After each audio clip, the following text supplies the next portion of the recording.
Hey guys, welcome back to our channel. Today in this video, I'm going to show you how to fix your Steam fail to load web page. So first thing first, this happens if your internet connection is slow.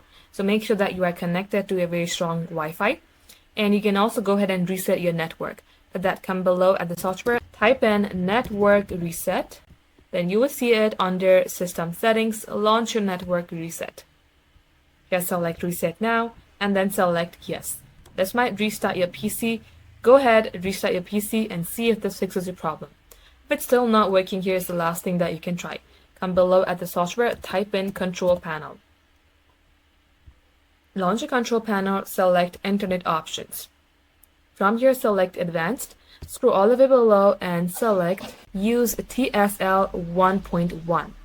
Check this box, select apply, select OK. Once it is so, again restart your device, launch your Steam, and this shall definitely fix the problem.